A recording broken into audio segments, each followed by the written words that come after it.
Breaking news in the world of entertainment. What you are about to hear is not a rumor. It is not gossip. It is a documented, court-verified account of one of the most devastating personal and legal ordeals in modern celebrity history.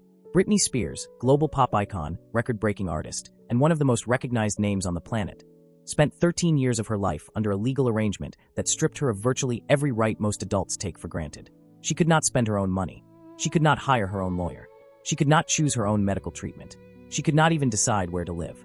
Tonight, we are breaking down exactly how this happened, who was behind it, and why it took over a decade and a worldwide movement to finally set her free. Stay with us, because the full story is far more disturbing than anything the tabloids ever told you. Let's establish the facts.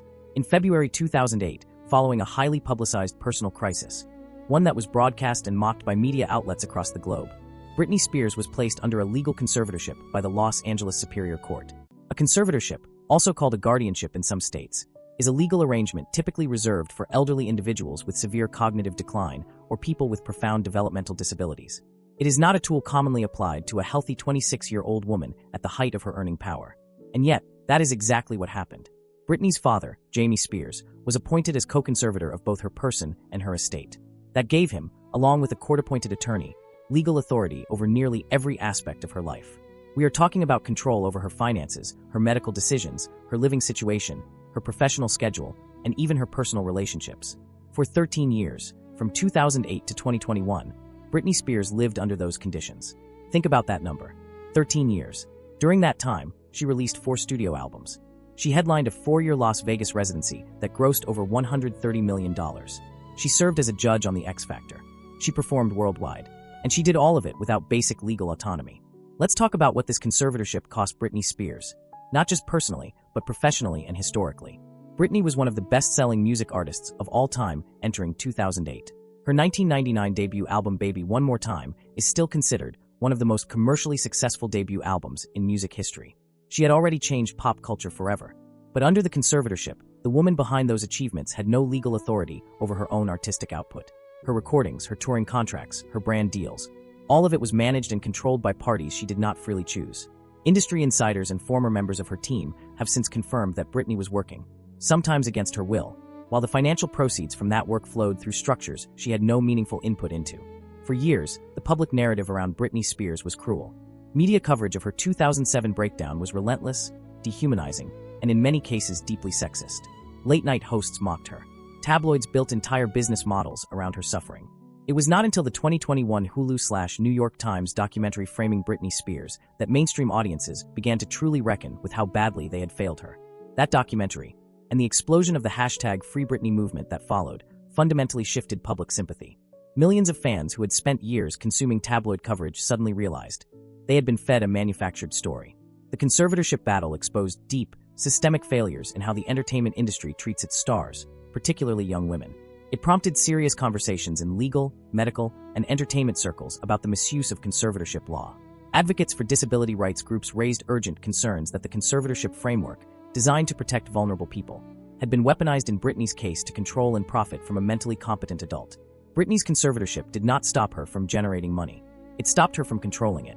Reports have indicated that the cost of maintaining the conservatorship itself, including legal fees for the very people who held power over her, ran into the millions of dollars annually, all paid from Britney's own estate. She was, in the most literal sense, paying for her own captivity. Here is where the story takes its most devastating turn. In June 2021, Britney Spears spoke publicly in open court for the first time. What she said shocked the world. She told the judge that she had been forced to perform, that she was prevented from removing an IUD because the conservatorship opposed her having more children, that she had been placed on lithium against her will after refusing to perform a particular dance move in rehearsal.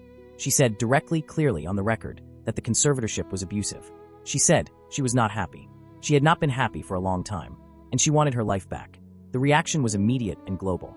News organizations ran wall-to-wall coverage. Legal experts questioned how the court had allowed this arrangement to continue for over a decade. Former employees came forward with corroborating accounts. And then came the deeper revelations.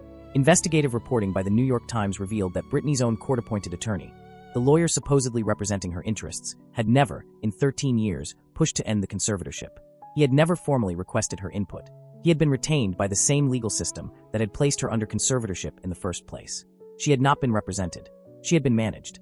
The situation drew comparisons to legal scholars and human rights advocates. who noted that the conditions Britney described were more consistent with coercive control than with the protective legal framework conservatorship are intended to provide. Multiple parties, including Jamie Spears himself, pushed back aggressively. His legal team characterized the conservatorship as a necessary and loving arrangement that had protected Britney during years of genuine crisis. But the court record and Britney's own testimony told a different story. On November 12, 2021, Judge Brenda Penny terminated the Britney Spears conservatorship in full. The courtroom erupted in applause. Outside, supporters who had camped on the courthouse steps for days wept openly. But the end of the conservatorship did not close the story. It opened new chapters. Jamie Spears has faced formal suspension from the conservatorship and ongoing legal and public scrutiny. Investigations into potential misconduct, including allegations that Britney's communications were surveilled, remain active subjects of legal inquiry. Britney herself has spoken about the lasting psychological damage of those 13 years. In her 2023 memoir, The Woman in Me, she detailed the full scope of what she experienced, and the book became an instant #1 bestseller, read by millions who wanted to hear her story in her own words, without a filter. The broader implications remain unresolved. Reform advocates are pushing for legislative changes to conservatorship laws in California and across the United States.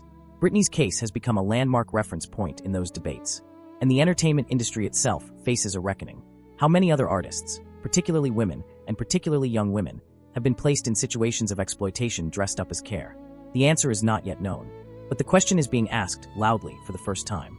As for Britney Spears, she is free. She has been free for over 3 years now. But freedom, it turns out, comes with its own complexity. Rebuilding a life, an identity, and a sense of trust after what she experienced is not a moment. It is a process, one she is still living through.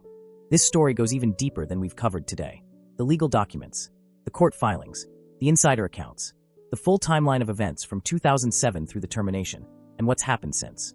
For the full in-depth breakdown and exclusive updates, visit our website. The link is in the description below. Don't miss it. The complete story is there, and it is one of the most important accounts of celebrity, power, and justice in modern American history. If this coverage opened your eyes, subscribe now. We deliver daily breaking news and deep dive analysis on the real stories behind famous celebrities, historical figures, and cultural icons. Hit subscribe, hit the bell, stay informed. This has been breaking news coverage. I'm your anchor, and we will continue to follow every development in this story.